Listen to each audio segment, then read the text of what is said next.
नाही, जे आदिवासी विभागाने परिपत्रक काढून म्हणजे त्यांनी अभिव्यक्ती स्वातंत्र्याची गळचेपी करण्याचं काम केलेलं आहे. या JR मध्ये ज्या तरतुदी केल्या आहेत तेवढं का घाबरतं सरकार आणि घाबरण्याचं कारण काय आहे? आणि ही अशी बंधनं लादणं म्हणजे सरकार खरोखरच आदिवासींच्या भल्याचा विचार करणारी सरकार आहे का? केवळ आदिवासींना वनवासी म्हणून मूर्ख बनवून मतं घेण्यासाठीच त्यांचा उपयोग करायचा, हीच एवढी यांची मानसिकता आहे का? आणि म्हणून मला तरी असं वाटतं की ज्या नियमात ज्या अटी घातल्यात, आता याला वयाचे 26 वर्षानंतर वसतिगृहात प्रवेश नाही, ठीक आहे, आपण समजूनही घेऊ वयाच्या याला, पण त्यानंतर समकक्ष समतुल्य अभ्यासक्रमास बंदी. एखादा पोरगा जर BA करतोय, त्याला जर प्रोफेशनल कुठला ट्रेड करायचा आहे किंवा BE करायचा आहे, त्याला नंतर MA करायचं आहे, म्हणजे त्याला एकदा तो 12 म्हणजे हे असं म्हणतील उद्या 12वी झाल्यानंतर त्याला वसतिगृहात प्रवेश नाही. अरे मुलांनी अधिकाधिक शिक्षण घ्यावेत, विविध विषयाचं ज्ञान प्राप्त व्हावं, विविध डिग्र्या प्राप्त कराव्यात, हे काय वायात जाणार आहे का? आणि सरकार म्हणून यापासून पळ काढण्याचं कारण काय? याच्यासाठी कशालाही बंधनं लावायची? आणि त्याबरोबर हे म्हणतात की पार्ट टाइम नोकरीवर बंदी.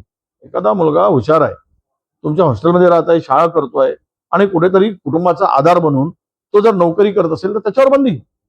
म्हणजे तो तुमच्याच भरोशावर जगला पाहिजे, मेला पाहिजे. त्याच्या कुटुंबाचा किंवा त्याचा जर अधिक अधिक त्याला परिश्रम करून जर जगायचं असेल, कुटुंबाला आधार बनायचं असेल, तर तुम्ही ही बंदी कशी लावू शकता? आंदोलन आणि संघटनावर बंदी म्हणजे तुम्ही तिकडे हॉस्टेलमध्ये सरकार म्हणजे तुमच्या घरचा पैसा आहे काय? तिथे जर राहत होतो तर त्याला त्याच्या हक्कासाठी उद्या त्याला खराब अन्न मिळालं, विषबाधा झाली, उद्या काही त्या हॉस्टेलमध्ये असुविधा आहे म्हणून काय त्याने आंदोलन करू नये, त्या रस्त्यावर उतरू नये? हा कुठला प्रकार आहे?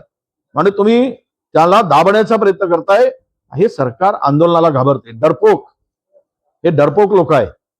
आणि म्हणून या डरपोक लोकांना आता प्रसार माध्यमांशी बोलण्याची मनाई. काय बोलू नये त्या पोरांनी? अरे तुम्हाला देशाला स्वातंत्र्य मिळालं की आम्ही गुलामगिरी जगतो आहोत. पुन्हा यांना काय वाटतं इंग्रजांच्या स्वतीदारांना? अजून इंग्रजांचंच राज्य आहे, त्याचेच मांडलिक म्हणून काम करतायत. काय बोलू नये त्यांनी? प्रसार माध्यमाशी बोललं पाहिजे त्यांनी, त्यांच्याकडे असलेले प्रश्न मांडले पाहिजेत. पण त्यावर जर बंदी आणत असतील आणि त्याला हॉस्टेलमधून डिबार करत असतील तर हे मात्र अत्यंत चुकीचं आहे. त्याच्या स्वातंत्र्यावर, त्याच्या अभिव्यक्ती स्वातंत्र्यावर, त्याच्या अधिकाराचं हनन करणार आहे. यावर सगळे ही जी काही बस्ती आहे आणि वसतिगृहाच्या भोजन कक्षात प्रवेश नाही. वा रे शहाणे हो, तुमच्या अकलेचे दिवाळे निघाले. त्या पोराने जिथे भोजन बनतो तिथे जाऊ नये, तो खातो त्या ठिकाणी त्यांनी जाऊ नये अशी नियमावली करायची. कोणा शहाणा अधिकारी आहे? मी आता हा विषय घेणार आहे आणि मी याचं उत्तर द्यावं लागणार आहे. हा नालायकपणा आहे, हा मूर्खपणा आहे. भोजन कक्षात जाऊ नये. आदिवासी मंत्र्याबरोबर आता DPTCला आहेत, मी त्यांच्याबरोबर चर्चा करणार आहे आणि हे मागे घ्या, नाही तर मी सगळ्या आदिवासी विद्यार्थ्यांना आवाहन करणार आहे आणि या रस्त्यावर आणि या संदर्भात उभे व्हा म्हणून आंदोलन उभं करावं लागेल. जिथे खातं ते अन्न कुठल्या दर्जाचं आहे ते बघू नये. हे काही वाढू देत आणि त्यांनी खावं. यांचे उपकार आहेत का? यांच्या घरचे पैसे आहेत, यांच्या परिश्रमाचे पैसे आहेत. लोकांच्या त्याग स्वरूपाने आलेले पैसे त्या उपेक्षित माणसाला बरोबरीने आणण्यासाठी या दिलेल्या सुविधा आहेत आणि तिथे बंधनं घालून तुम्ही आपलं पाप ढकण्याचं काम करताय. हे योग्य नाही.